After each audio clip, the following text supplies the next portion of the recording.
life. Because we see this as an imminent danger, we are highly motivated and strongly desire to protect not only our own, but also our fellow citizens' freedom-loving way of life. Because of this ongoing threat, we have all chosen to join together as a group of fellow strict constitutionalists who all agree to defend our unalienable, God-given civil rights.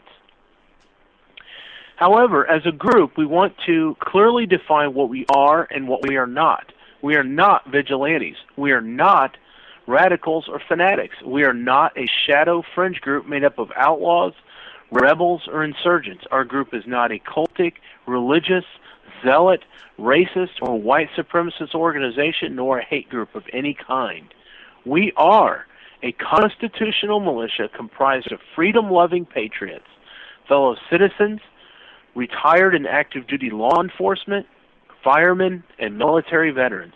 We are your neighbors, your co-workers, your friends, and even family members who are dedicated to the cause of liberty.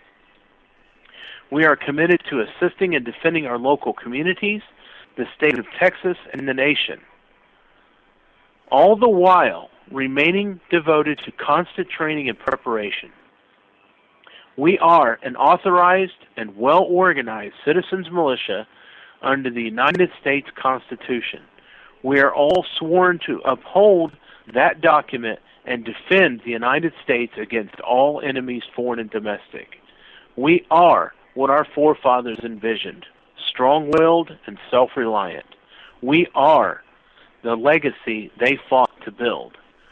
We are not anti-government, we are anti-corruption. We are not anti-immigrant, we are pro-citizenship. We are not separatists, we are constitutionalists. We know our history and we revere it. We love our country and we fear for it. We are your mechanics, your insurance agents, your police, your firefighters. We are your neighbors. We are citizens, and we are the American militia. In the name of liberty, freedom, and the preservation of all that is good and patriotic, we invite you to join us. Wow. All right. Well put. Now I know you were talking about the Constitution, and it's the Second Amendment that gives us, we the people, the right to form a well-regulated militia. And that's actually come down, people are actually debating this on what a well-regulated militia is. People, like me and you, will say that a militia is the people. We the people, that is the militia. Every well-bodied man, and in this time, woman, every well-bodied man and woman able to bear arms is a militia. Now, however, you have the other side of the aisle who says militias are our National Guard. Is that true, or? Well, why don't we touch on the law? Why don't we? I actually prepared a statement. I was actually ready for you to bring this to me. One of the major causes and primary catalysts of division in the militia as a whole stems from a majority of members lacking complete understanding. And when you look at the catalyst of division in the militia, and also just in the public eye, is a complete lack of understanding what the militia actually is by definition of constitutional law, its prescribed structure, and primary mission. The lawful The lawful definition of the militia, as stated in the U.S. Constitution, is explained as an organization of armed citizens with limited military-style training who are available for emergency service and are considered a part of the organized armed forces of the United States, liable to call only in emergency. The structure and ultimate accountability for the militia lies with Congress. The law says that Congress shall have power to provide for calling forth the militia to execute the laws of the Union, suppress insurrections, and repel invasions. to provide for organizing, arming, and disciplining the militia, and for governing such part of them as may be employed in the service of the United States, reserving to the states respectively the appointment of the officers and the authority of training the militia according to the discipline prescribed by Congress. The militia's primary mission is not to attack, but to provide an effective defense against all enemies, foreign and domestic, for each unit's local community, its particular state, and the nation as a whole. Now, one of the secondary missions of the militia is to be a first responder. I have a friend, his name is Dustin Ochapente, and he's in Fort Worth, Texas, and he was out driving one night. It was either we'll call it a day because I was not there firsthand, so I received this second or third hand information. But he was out, he was driving, he saw an accident, he stopped, he rendered aid. When the ambulance and the EMTs got there, they made it known that had not Dustin stopped and rendered aid to this victim, that victim would not have survived. They would have died. Because of his act of valor, that person got to live another day. He was recognized in the local community, and I believe he was given some kind of award. That does wonders for the issue or the image of the militia in the public eye. Okay. That when the militia is to, it's not just a, our government is tyrannical. We need to be up in arms. We need to, that's not exactly, the militia is local. The militia is about defending the local community, about being there for their neighbors and helping out. Being a first responder, if doing search and rescue, offering. Say there was a criminal in the community and the police couldn't find him, they could put word out to the local militia, hey, we're looking for this guy, and we could go out and actively go look for him. That's one of the reasons why the militia as a whole, when I say as a whole, I mean across the country, all 3,000 sheriffs, we need to go to our sheriffs, we need to sit down, and we need to have this conversation. Hey, we're a constitutional militia, we love our country, we're not here to cause trouble, we're here to support and defend the Constitution. We want to help. We want to help our local community. We want to, we're not just a bunch of terrorists or a bunch of people just out with guns, and it's not a local gun club. We're serious. We train. We mean business. There's a website. I'm going to read from Constitution.org about the U.S. and Texas law on independent militias. Our duty as citizens. Most American citizens are aware that the U.S. Constitution guarantees certain rights and limits the powers of government. However, it also imposes certain duties, not only on the organs of government, but on each citizen. One of these duties is to function as members of the militia, and the state has the duty to organize and train citizens to so serve. Now, wait a minute. Each citizen. That means that everybody in the United States is already part of the militia. They don't even realize it. See, and that's part of the reason why I'm on this radio show tonight, is because people don't even understand that they're actually part of the militia already.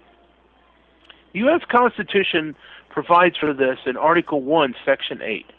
Congress shall have power to provide for calling forth a militia to execute the laws of the Union, suppress insurrections, repel invasions, to provide for organizing, arming, and disciplining the militia, and for governing such part of them as may be employed in the service of the United States, reserving to the states respectively the appointment of the officers and the authority for training the militia according to discipline prescribed by Congress. The framers contemplated that the citizens who compose the militia would provide their own weapons, which is reflected in the Second Amendment. A well-regulated militia being necessary to the security of a free state. The right of the people to keep and bear arms shall not be infringed. It is important to understand that the prevailing practice at the time the Constitution was adopted was for people in each locality to organize as independent local militias and to train themselves. Right. Wow. And you know, you hit it right on you hit the nail right on the head there with the Second Amendment. You know, shall not be infringed. I can't stress that enough. You know, shall not be infringed. How are people in a local community? How are they going to defend their country? How are they going to provide for a defense if they can't keep and maintain arms? Right. Exactly. And see, that's where a lot of these people, they don't understand. When you start talking gun control, and there's so many directions I could take this, but we actually have a moral obligation to defend ourselves. It's not just, oh, you know, that's nice. Hey, you know, y'all own guns over there. That's cool. Listen, dude, I don't like guns. Man, I'm good. You know, I don't need a gun. You know, actually, everybody needs to own a gun. You have a moral obligation to protect your family. People don't even realize that when they don't have a gun, when they don't have a weapon in the house, and they're not providing for the defense of their family, that if something, or God forbid, something should happen, they are held not only legally, and they should not only be held legally liable, but they're not. They're morally liable. You know, and that's another problem. Is, you know, the moral compass of this country is it's spinning, Nick. It's spinning. You hear me? I hear you. It's spinning. It's not pointing north. It's not pointing east, west, or south. It's spinning. People are confused. They don't know where to go. They don't know where to turn. And our forefathers, they built this country on the Constitution. As you read the Constitution, you can see what it's about. And they had a set of morals, and they had a set of guidelines, not even guidelines. They had a set of principles that they lived on, that they built this country on. And today, we're getting so far away from the Constitution, we're getting so far away from that moral compass that this country it's degrading. We need to get back to the Constitution. We need to get back to being a constitutional republic. We need to get back to the original way our founding fathers found this country if we want this country to last. Exactly. And honestly, I think we should go back to, you know, the Constitution, and because there's getting an echo here. I mean, there's so many. There's so much stuff that has happened in the Constitution. You know, different laws, different regulations. I mean, we are regulated up the wazoo here. And see, the problem is, Nick, is they come along, and everybody, instead of, that's the reason why in all my descriptions here, I've used the word strict, because when you say that, that means if it's not written in the Constitution, if it is not comprised of English words on that document, Nick, it is not part of the law. The problem is you have people who have interpreted the Constitution and said, well, you know, I think there was a word in there missing. I think what they actually meant was this. No, it says shall not be infringed. What part of shall not be infringed do you not understand? Exactly. It's not a, well, you know, in the what was it, the Heller decision, Nick? I was just watching a video on this earlier today. Yep, the D.C. Heller. Yes. Well, that doesn't mean that it's not an inalienable right. It's a privilege. Really? When does it say privilege in the Constitution, Nick? No, it says shall not be infringed. Okay. That's what it says. Now, okay, Eric, I 100% agree with you on this. However, sorry, I got on my soapbox there. No, it's okay. Go on your soapbox all you want if you want. But I have to tell you though, in the Constitution, I believe it's Article 3. I want to say it's in Article 3, Section 2 or 3. I don't know, somewhere.